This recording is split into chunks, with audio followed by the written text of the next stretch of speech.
Good afternoon, everyone, and welcome to the March 2nd, 2022 Understanding the Good Faith Estimate and Patient Provider Dispute Resolution Process webinar. My name is Devin Key of Artix, and I will be your facilitator for today's webinar. Also with us are subject matter experts from CMS who will be available to respond to your questions during today's session. This is a 60-minute webinar session. For any questions regarding logistics and registration, please contact the registrar at 1-800-257-9520. For your best webinar experience, we have included some webinar and audio tips. If available, please hardwire your device, closing any applications that are not being used. You can reduce streaming activities as well as disconnecting from your VPN. And if you lose web connectivity, please switch to your phone for continued access. CMS would like to encourage attendees to submit questions throughout this webinar. You do not have to wait until the end. To ask a question, simply type your question in the text box by selecting the Q&A button in your webinar controls. Immediately following today's presentation, CMS may verbally address some questions submitted. CMS will take back any unanswered questions for follow-up.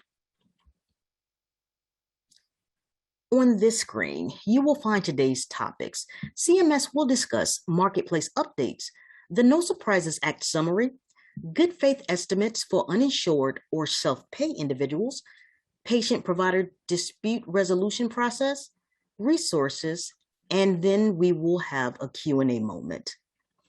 And now that we have completed our introduction to today's event, I will turn the session over to Dara Abrahams of CMS to begin our presentation. Dara?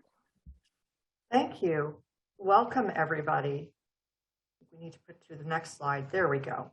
So our first update is that CMS recently announced a special enrollment period, or SEP, for consumers at or below 150% of the federal poverty level, or FPL.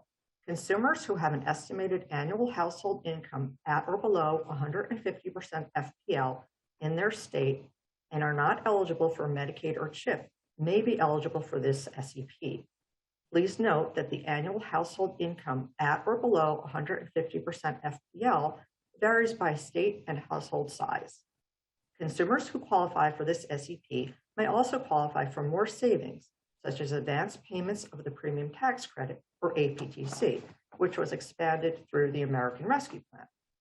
I'll provide more details about how to apply for this SEP on the next slide. Consumers won't be able to enroll through this special enrollment period at healthcare.gov until late March, when it will become available automatically when eligible consumers submit an application. Until then, the marketplace will contact people who previously applied and didn't qualify, but now may be eligible, either by phone or email, letting them know that they may qualify. You may reach out to the Marketplace Call Center at 800-318-2596 for enrollment help. Please note we will be presenting additional information about this SEP very soon. For more information at healthcare.gov and the 2021 poverty guidelines, please go to the links on the slide. Our next update is that healthcare.gov has updated tax tools, which provides consumers with the information they need to file IRS Form 8962, which calculates their premium tax credit, and Form 8965, which is to claim an affordability exemption for 2018. They are generally used by consumers who did not receive advance payments of premium tax credit during the year or who did not receive a 1095A. Most consumers with healthcare.gov accounts can now view the 1095A forms online. Consumers who requested printed and mail notices should be receiving the 1095As soon if they have not yet already received them. Additionally, assisters should advise consumers to submit their Form 8962 if they received APTC during a previous plan year, and should make sure they are submitting both their 8962 and their federal tax return together, so they don't have the electronic tax return rejected. For more information, the healthcare.gov tax tools link is available on the slide. Next slide, please. Next, the American Rescue Plan increased the child tax credit from $2,000 per child to $3,000 per child for children over the age of 6, and from $2,000 to $3,600 for children under the age of 6, as well as raising the age limit from 16 to 17. All working families will get the full credit if they make up to $150,000 for a couple or $500,000 for a family with a single parent, also called head of household. Under the American Rescue Plan, advance payments of up to half the 2021 child tax credit were sent to eligible taxpayers. If you received advance payments, you can claim the rest of the child tax credit if you're eligible when you file your 2021 tax return.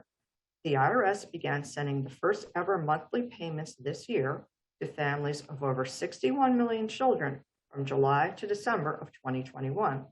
For more information and to determine if you're eligible for and to find free resources to help you file, please go to the links on the slide. Next, we'd like to remind you that free N95 masks are available to pick up at local pharmacies and community health centers across the country. Every person is allowed up to 3 masks pending availability. Also, everyone can now order free at-home rapid COVID-19 tests via covidtests.gov. Residential households in the U.S. can order one set of 4 free tests from the U.S. Postal Service. Orders will usually ship in 7 to 12 days. If you need a COVID-19 test now, this website also has a link to other testing resources for free testing locations in your area. HHS has also created a COVID-19 public education campaign, which is an initiative to increase confidence in COVID-19 vaccines and reinforce basic prevention measures. Organizations can use the free customizable materials in their outreach efforts year-round, including digital videos, palm cards, posters, infographics, social media messages, graphics, and more. The HHS We Can Do This campaign has created new social media resources for encouraging boosters. Visit wecandothis.hhs.gov for additional tools. And you can find more resources linked on this slide at the CMS COVID-19 page. The last update is that the link to the Find Local Help tool on healthcare.gov has been updated. Find Local Help is a tool for consumers to get application assistance from an agent, broker, or assister in their area, searchable by city, state, or zip code. The hyperlink to the consumer tool has been slightly modified, as shown on the slide. If consumers access the old link, they will automatically be directed to the new link. Please note this change is only for the consumer tool, and the admin and upkeep links remain unchanged at this time. Now we're ready to begin our presentation. I will turn it over to Emily Ames from the Consumer Support Group, who will present the first part of our webinar. Thanks so much. So starting January 1st of 2022, the No Surprises Act protects uninsured or self-pay individuals from many unexpectedly high medical bills. The Act requires that healthcare providers and facilities give uninsured or self-pay individuals an estimate of the cost of their care before the individual agrees to get the item or service, and this is what we call a good faith estimate. If the uninsured or self-pay individual is billed for an amount at least $400 above the estimate, so for example, if the estimate for the patient's cost of care is $100 and the billed amount for that care is $500 or more, the individual may be eligible to start a patient-provider dispute resolution process, or we call this the PPDR process. The individual would start the process by submitting a request to HHS and paying a small administration fee, which is $25 this year. The PPDR process is handled by an independent third-party company certified by HHS. The company will decide if the estimated amount, billed amount, or another amount in between the estimated amount and billed amount should be paid. So in this presentation, we'll talk more about specific and information related to the good faith estimate and the PPDR process.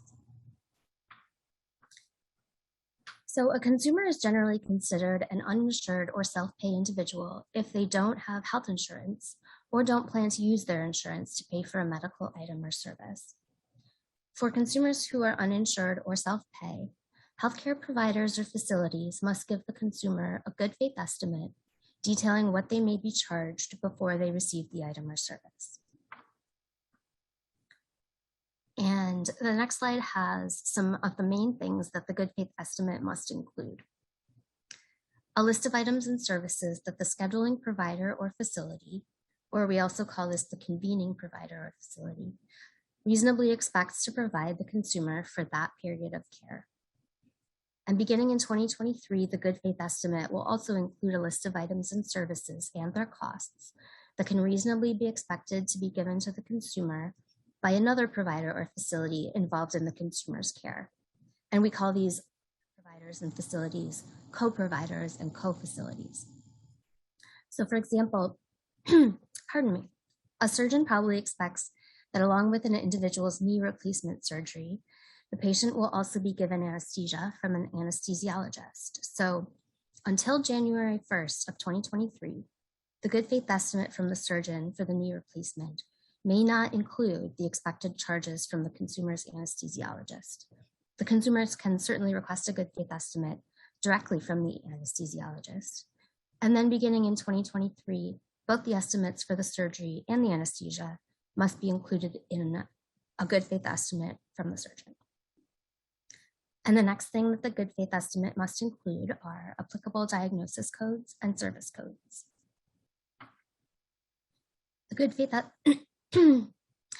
faith estimate must also include expected charges or costs associated with each item or service from each provider and facility. A notification that if the billed charges are higher than the good faith estimate, the consumer can ask their provider or facility to update the bill to match the good faith estimate. The consumer can ask to negotiate the bill, or the consumer can ask if there's financial assistance available. And then the good faith estimate must also include information on how to dispute the bill if it's at least $400 higher for any provider or facility than the good faith estimate that the consumer received from that provider or facility. So again, if a consumer gets a bill that's at least $400 more than the total expected charges on the good faith estimate, there's a new PPDR process available to the consumer. Under the PPDR process, consumers can request a payment review and decision from an independent company certified by HHS. These companies are called Selected Dispute Resolution Entities, or SDR entities.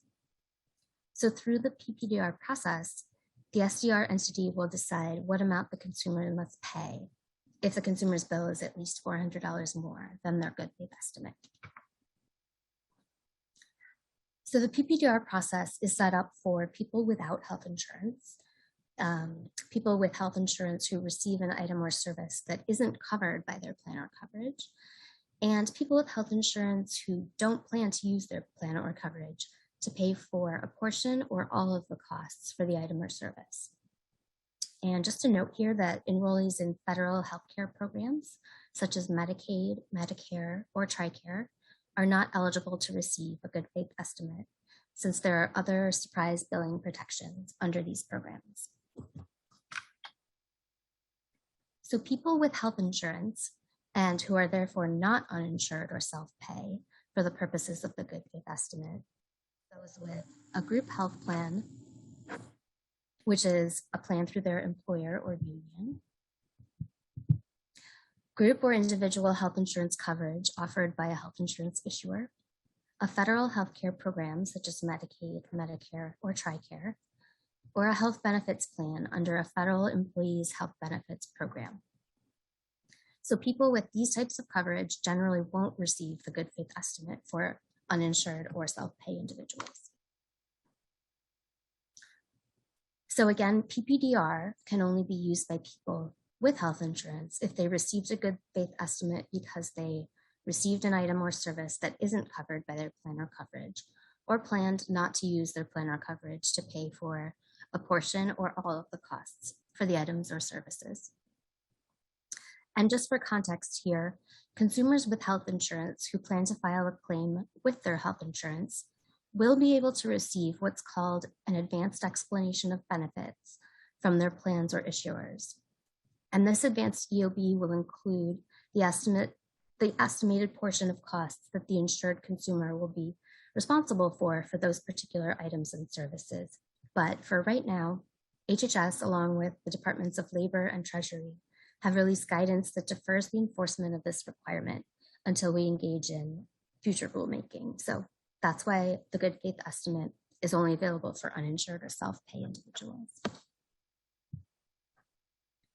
Consumers can find information about the availability of the good faith estimate on their provider or facility's website, in the provider or facility's office, or on site where consumers might schedule items or services or have questions about their costs.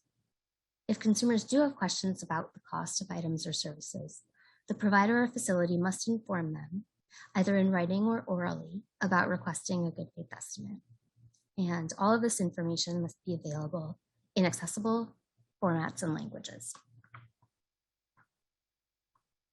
If a consumer schedules an item or service at least 3 business days before the date they will receive the item or service, they must be given a good faith estimate no later than 1 business day after scheduling. If a consumer schedules the item or service at least 10 business days before the date they will receive it, or just requests cost information about an item or service without actually scheduling it, the provider or facility must give them a good faith estimate no later than 3 business days after scheduling or requesting. So this means that providers and facilities are not required to give good faith estimates to uninsured or self-pay individuals who schedule same-day appointments or appointments that are 1 or 2 days out.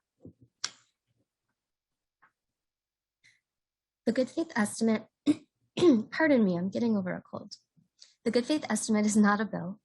Instead, it shows the costs of items and services that a consumer's provider or facility expects to charge them for an item or service.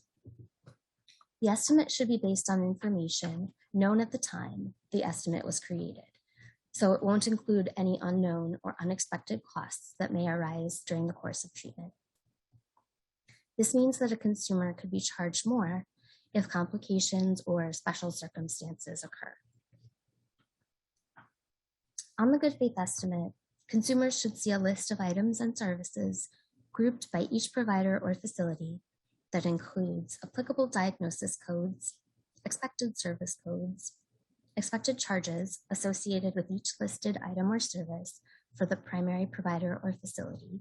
Again, that's the convening provider or the main provider or facility the consumer is scheduling with.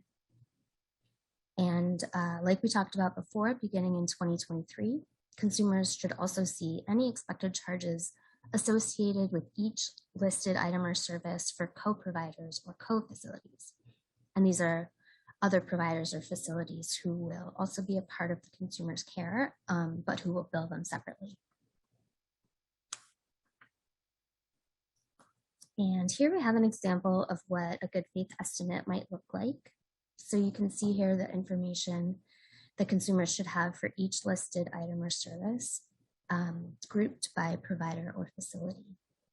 And this is just an example. Actual good faith estimates might be laid out differently, but this is the information it should have. And here's an example of disclaimer language that a consumer might see in the good faith estimate. It says, this good faith estimate shows the costs of items and services that are reasonably expected for your healthcare needs for an item or service. The estimate is based on information known at the time the estimate was created. The good faith estimate does not include any unknown or unexpected costs that may arise during treatment. You could be charged more if complications or special circumstances occur. If this happens, federal law allows you to dispute or appeal the bill. The disclaimer will also include information about disputing the bill. So it should say something like, if you are billed for more than this good faith estimate, you have the right to dispute the bill. You may contact the healthcare provider or facility listed to let them know that the billed charges are higher than the good faith estimate. You can ask them to update the bill to match the good faith estimate, ask to negotiate the bill, or ask if there is financial assistance available. You may also start a dispute resolution process with HHS. If you choose to use the dispute resolution process, you must start it within 120 calendar days, which is about 4 months from the date on the original bill. There's a $25 fee to use the dispute process. If the agency reviewing your dispute agrees with you, you will have to pay the price on this good faith estimate. If the agency disagrees and agrees with the healthcare provider or facility, you'll have to pay the higher amount. And that's about it on good faith estimates. So I'll turn it over to my colleague, Jenny Frimpong, to tell you more about the patient-provider dispute resolution process. Thank you, Emily. Alrighty. Hi, everyone. I'm Jenny Frimpong. I am part of the PPDR team here at CSIO. I'm here to talk to you about the PPDR process. Exciting work. So the PPDR process. So after a consumer receives care, if their bill charges for any provider or any facility is at least $400 more than the good faith estimate they received, the items or services in their good faith estimate may be eligible for a payment determination by an independent party called a selected dispute resolution entity through the PPDR process. As each good faith estimate could potentially contain expected charges from multiple providers and facilities, eligibility for the PPDR process is determined separately for each specific provider or facility listed on the good faith estimate. PPDR process continued. In 2022, items or services that are to be provided by a co-provider or co-facility that do not appear on the good faith estimate with expected charges will not be eligible for PPDR.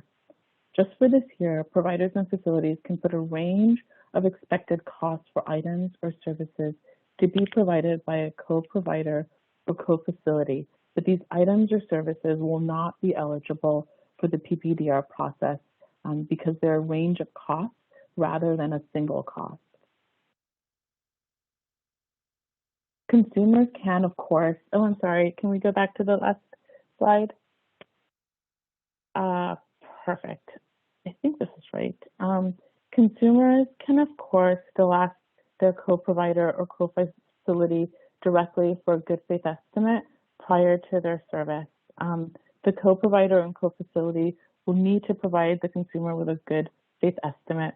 The items on this good faith estimate are eligible for the PPDR process if the final billed amount is at least $400 more than the good faith estimate.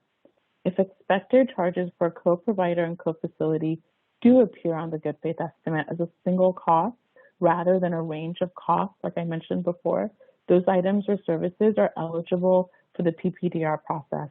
This particular application for PPDR eligibility will only apply in 2022. And beginning in 2023, estimates from co-providers and co-facilities must be included in the good faith estimate from the main provider or facility.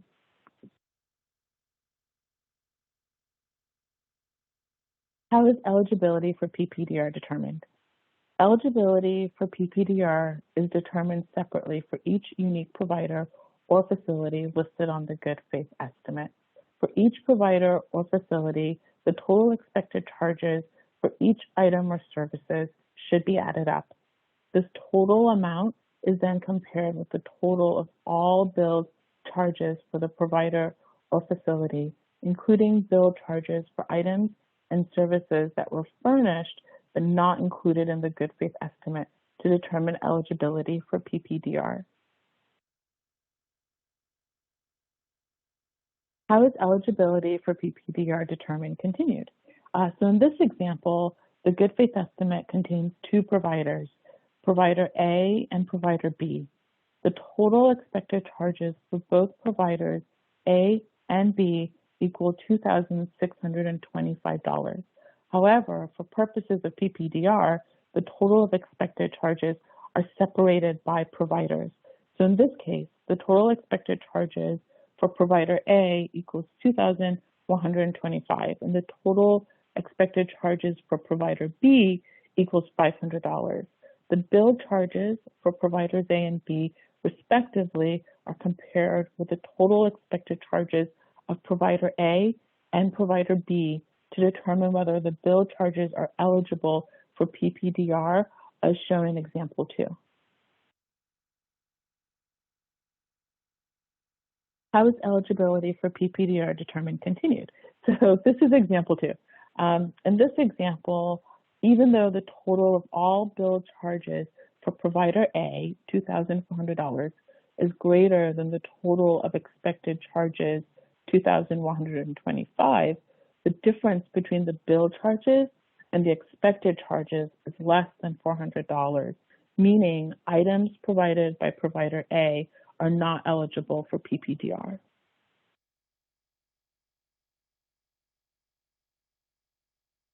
How is eligibility for PPDR determined? Continued.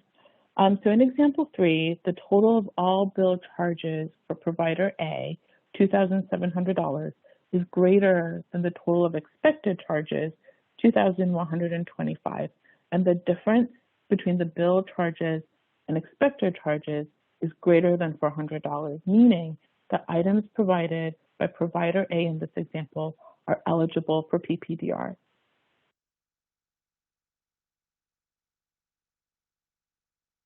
How is eligibility for PPDR determined? Continued. In this final example for me, the uninsured individual was billed by provider A for an item that did not appear on the good faith estimate, item 4. So even though item 4 is not included in the total expected charges since it didn't appear on the good faith estimate, the bill charge for item 4 is included in the total bill charges. As the total bill charges exceed the total expected charges by $400 or more, items provided by provider A in this example are eligible for PPDR. Now I'm turning it over to my colleague, Joshua Annis, to walk us through more of the PPDR process.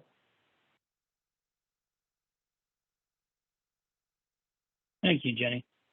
And as Jenny mentioned, my name is Joshua Annis, and I am on the CMS team working on this as well, and we'll continue our overview of the PPDR process. So how can an uninsured or self-pay individual start the PPDR process?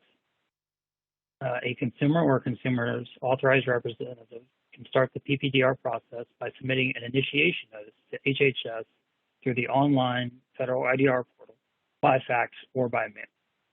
And this initiation notice must be submitted online, faxed, or postmarked within 120 calendar days of receipt by the patient of the initial bill containing charges for the items or services that are substantially in excess of the expected charges in the good faith estimate.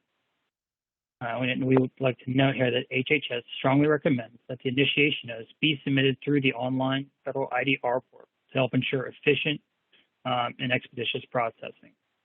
If this is not possible or not preferred, however, consumers can find a copy of the initiation notice at the link provided in this slide to download and fill in. And once that's done, they can, if they choose, mail to the mailing address you see on this slide.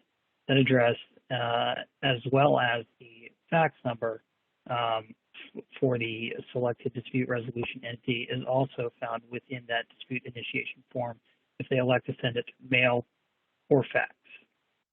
And the final link is a general link for the PPDR process on the CMS No Surprises webpage.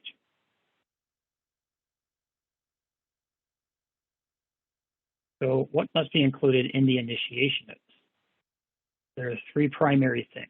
It must include information sufficient to identify the items or services under dispute, including the date of service or the date the item was provided.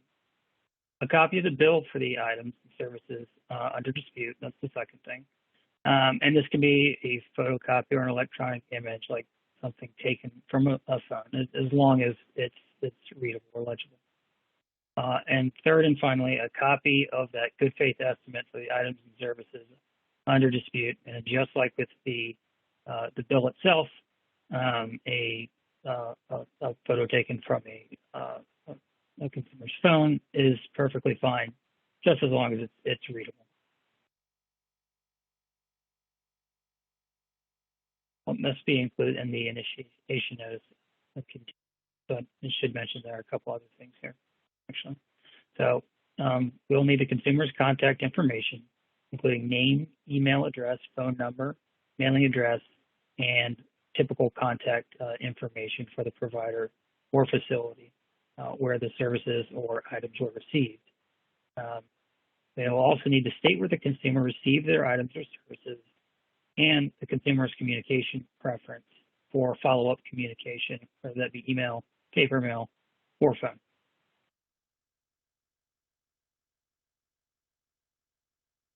Is there a cost to participate in the PPDR process? Yes. The consumer, as the uninsured or self-paid individual, will need to pay a $25 administrative fee to initiate the PPDR process. And if the SDR entity decides that the consumer should pay anything less than the bill charge, that $25 administrative fee will be subtracted from the final amount the SDR entity determines the consumer must pay the provider or facility. So in essence, the SDR entity will reach a determination and notify the provider or facility that $25 must be credited against their bill. Additionally, if the SDR entity decides that the bill charge for the provider or facility is the appropriate amount, the consumer must pay the full bill charge, and the $20 administrative fee will not be subtracted from the consumer's bill. That $25 fee may change in future years, but any such change will be shared in advance through additional guidance.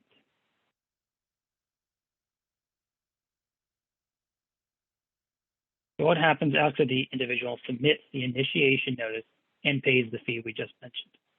So once the initiation notice has been received, HHS will select an SDR entity to conduct the payment determination. After selection, the SDR entity will notify the consumer and the provider or facility by electronic or paper mail that the initiation request has been received and is under review. The SDR entity will review the initiation notice to ensure that the items or services in dispute meet the eligibility requirements for the PPDR process, and that the initiation notice contains all the required information. Now, once the SDR entity has determined that an item or service is eligible for dispute resolution, the SDR entity must notify both parties and request the provider or facility provide certain information within 10 business days through the online federal IDR portal.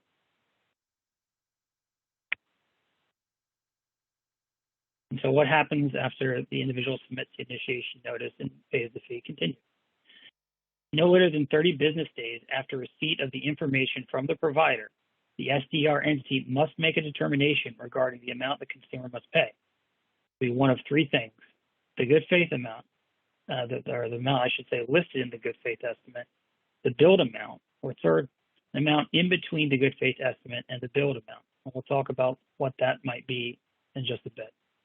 The SDR entity will also notify the consumer in cases where the initiation notice is determined to be incomplete, where the item or service is determined ineligible for dispute resolution. In these cases, those cases with insufficient information, for example, the consumer will be provided 21 calendar days to submit any missing information or provide more information to demonstrate that the item or service is eligible for the PPDR process.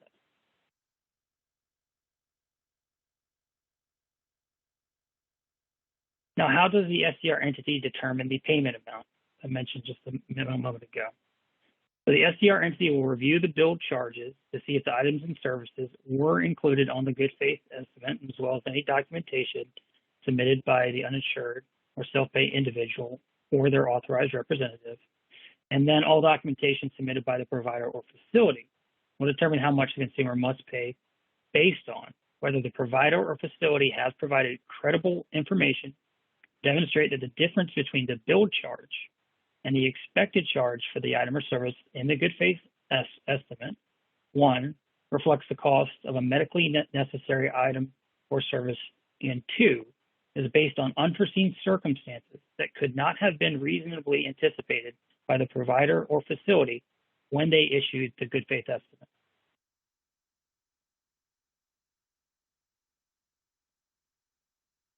now we'll look at one example for determining the payment amount. For any item or service in this example where the billed charge is equal to or less than the expected charge in the good faith estimate, the SDR entity would determine that the billed amount is not substantially in excess of the good faith estimate, and in this case, would not be eligible for the PPDR process. The SDR entity would inform the consumer or their authorized representative that the case is ineligible for review via the dispute resolution process. So an example of this, a bill charge comes in at $500. The good faith estimate is listed at $975. So in this case, as mentioned before, the SDR entity would inform the consumer or their authorized representative that it is ineligible for review for PPDR.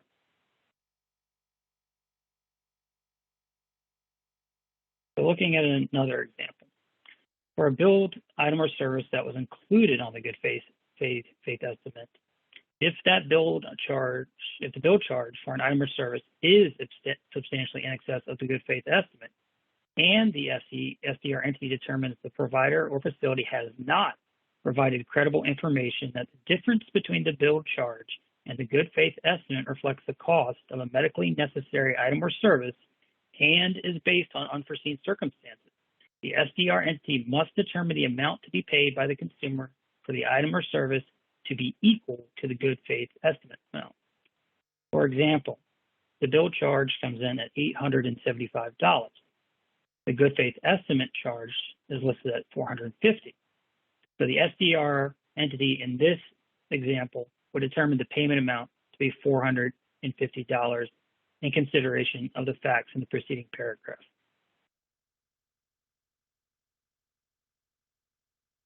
Another example. So if the SDR entity determines that the provider or facility has provided credible information that the difference between the billed charge and the good faith estimate reflects the cost of a medically necessary item or service and is based on unforeseen circumstances, the SDR entity must select as the amount to be paid by the consumer the lesser of the following two. One, the bill charge, so the amount on the bill.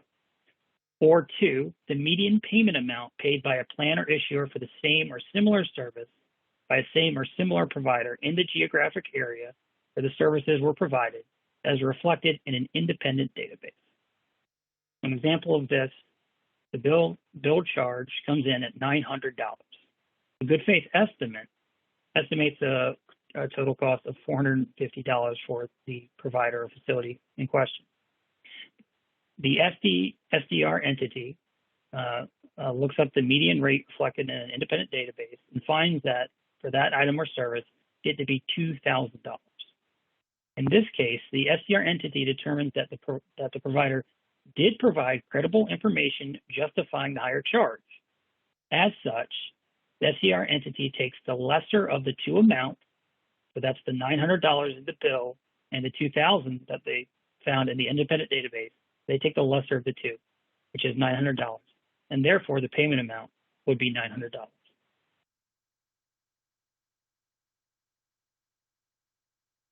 Example 4.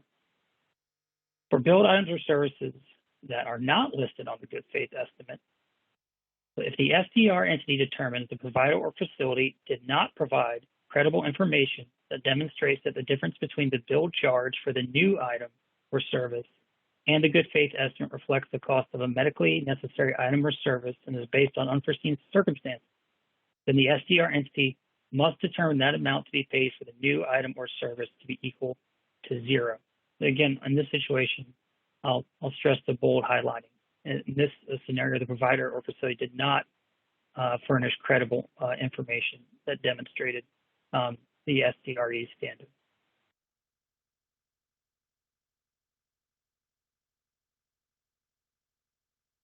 So on the other side of this example 4, if the SDR entity determines that a provider or facility has provided credible information that the bill charge for an item or service that was never listed on the good faith estimate is based on unforeseen circumstances, then the SDR entity must determine the charge to be paid by the uninsured self-pay individual for that new item or service to again be the lesser of the bill charge, the amount in the actual bill, or the same as we saw in the preceding scenario, the median payment amount paid by a plan or issuer for the same or similar service by a same or similar provider in a geographic area where the services were provided.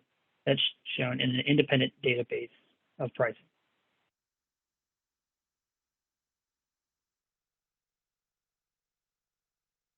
And now to conclude the overview of the PPDR process, I will be turning it back over to my colleague, Jenny Frimpong. Jenny? Thank you, Josh. Can consumers settle payment disputes with providers and facilities during the PPDR process? So to Josh's question beforehand, yes.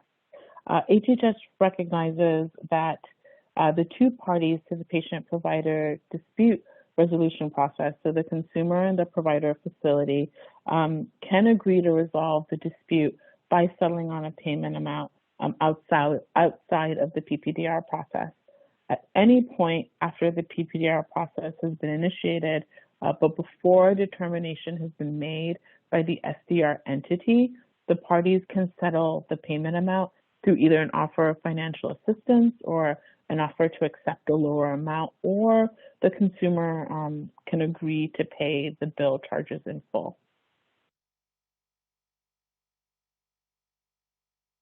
Can consumers settle payment disputes with providers and facilities during the PPDR process continued?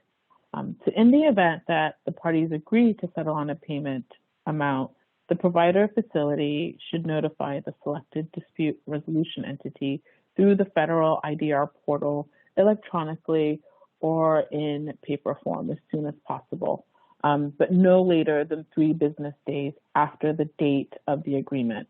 The settlement notification must contain, at a minimum, the settlement amount, the date the settlement was reached, and documentation showing that the consumer and the provider facility have agreed to the settlement.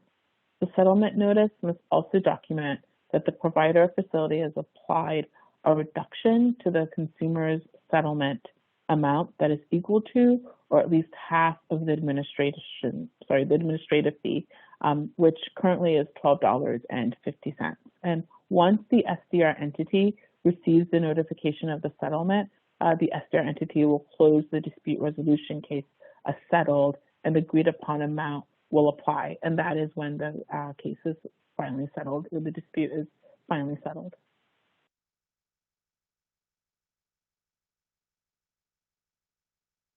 What are a consumer's protections during the PPDR process? So while the PPDR process is pending, the provider facility must not move the bill for the disputed item or service into collection or threaten to do so. If the bill has already moved into collection, the provider facility must cease collection efforts. The provider facility must also suspend the accrual of any late fees on unpaid bill amounts until after the PPDR process is complete. The provider facility must not take or threaten to take any retaliatory action against the consumer for utilizing the PPDR process to seek resolution to a disputed item or service.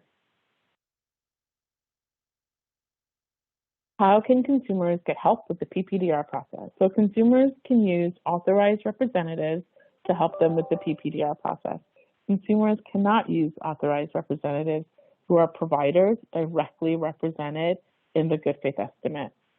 Providers associated with such providers or facilities and non-clinical staff associated with such providers or facilities cannot help consumers during the PPDR process.